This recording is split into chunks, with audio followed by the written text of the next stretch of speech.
Hi, I'm Jim Berggren, pastor at Holy Cross Lutheran Church in Houston, Texas. And this is the sermon for the ninth Sunday of Pentecost in the C series to be preached on the 10th of August, 2025, Luke 12:32 to 40. Surprise!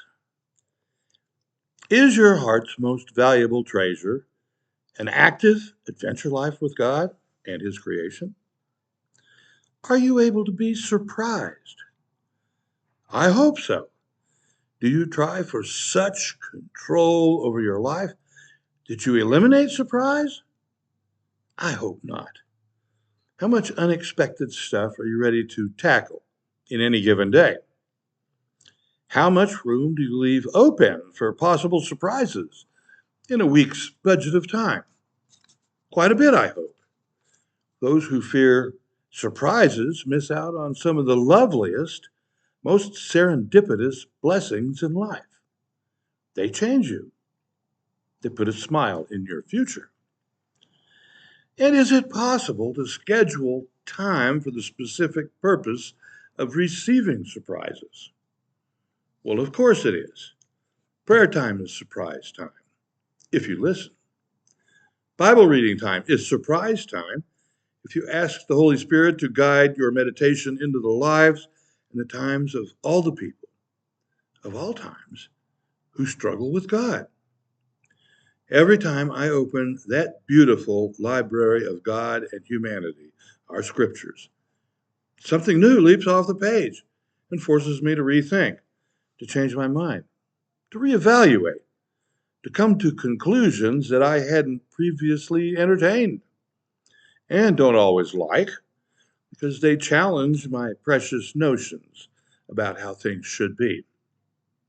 My nearsighted, paltry, weazened worldview, and I'd like to think that I have actually stretched a few edges in my day.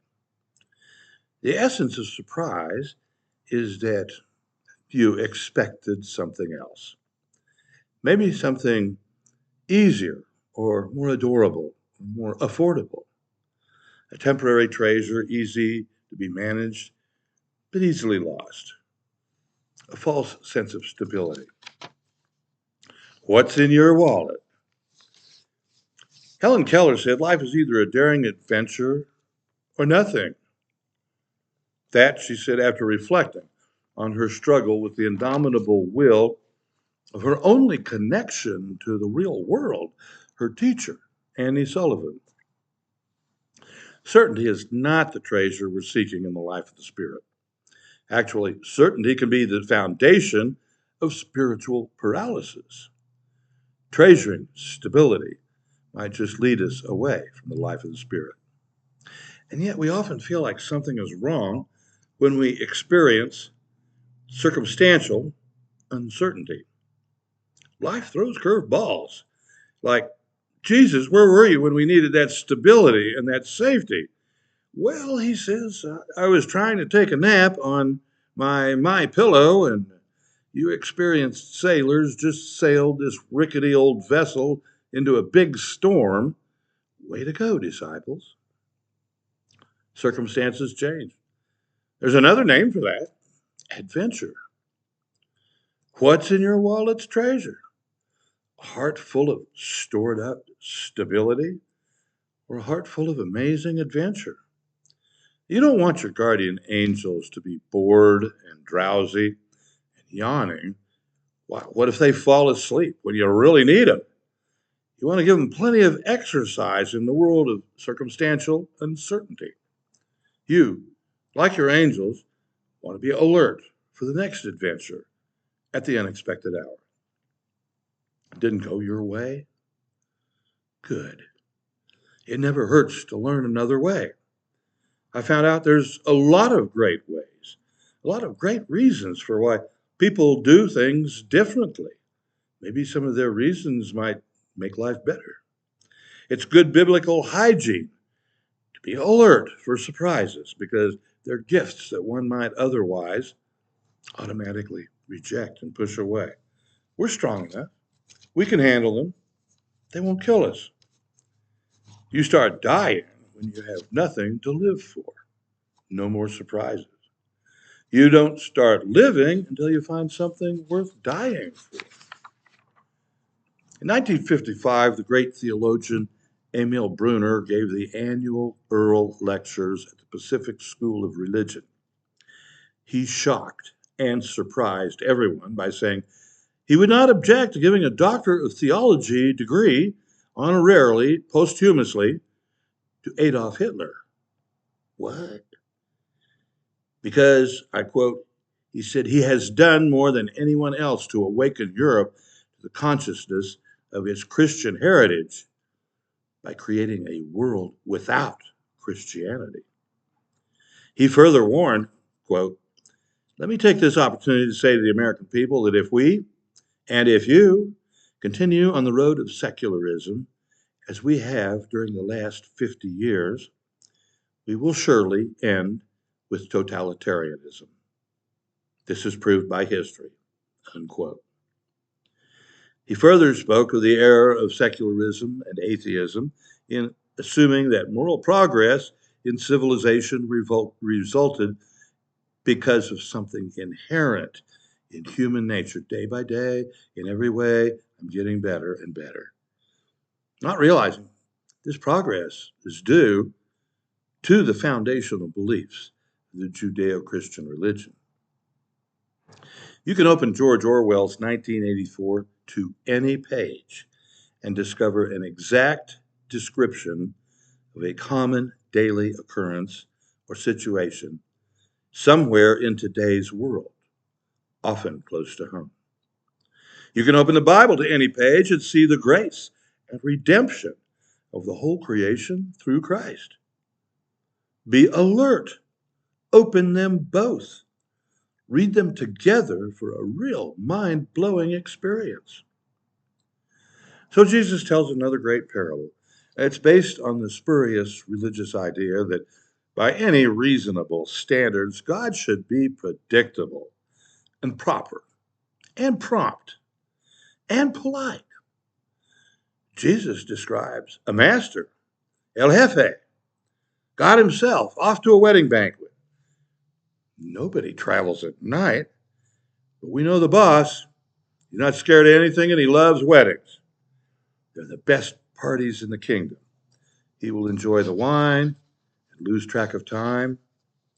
And we'll camp by the door and watch for his surprise return whenever, because he's going to bring stories, adventures, and joy home from the party. 9 p.m. Well, the boss must be having a good time tonight. Ooh, midnight. Wow, they must be pitching a wang dang doodle over there, whatever that is. Hope the boss will be safe coming home. 3 a.m.? They hear the tap on the door and throw it open. The boss is grinning, saying, I'm hungry. You must be hungry too. Let's rustle up some grub for all you alert watchers, and we'll keep this party going. The circumstances are uncertain, but that's a God you want to be surprised by, because you know it's his good pleasure to give you the kingdom. Life may seem difficult now, but later you'll see what it all meant, and you'll be thrilled to participate and celebrate. That's Jesus' promise, along with the encouragement, don't be afraid. Don't worry. The king was rich beyond imagination. He loved his people. He decided to have a big giveaway for everyone. So he built this huge compound in the courtyard, filled it with great riches, jewelry, fine robes and textiles, exotic animals, prime livestock, perfectly prepared food, expensive dyes, rare fragrances, gold, silver, tools for any trade. And then he declared a day when everyone could come into the compound and take one of anything they wanted for free. On that day, he sat with his people, happy, content. He watched with joy the delight of his people as they filled their lives with his riches. A peasant girl went up to the king. She thanked him for such a beautiful day, and she asked, is it true that I can have anything in the compound for free? The king said, yes, indeed. She said, I want you. And on that day, the king married her because she went straight to the heart of the true treasure of the kingdom. There are all kinds of tempting tidbits on the way to God. They're there as a generous test of our alertness and resolve. Go to the center of the kingdom and say to God, I want you. Surprises and all. When a surprise storm hits a rooster without shelter, he folds all up, tucks his beak under his wing, and he takes it. When a surprise storm hits an eagle, she playfully soars up over it. We can't choose our surprises. Actually, they wouldn't, by definition, be very surprising, but we can be ready for them. We can reframe our thinking into adventure mode. Isn't this a cool adventure? We can endure them, or we can employ them. We can be irritated by them, or get stimulated by them. We can ignore them, or soar with them to greater heights. Give God a chance to surprise you. I guarantee you, He knows what He's doing. He knows what's in your wallet.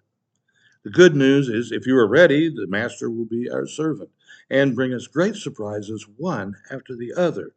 He will wait on you if you will wait for Him. Be ready for an adventure. Surprise!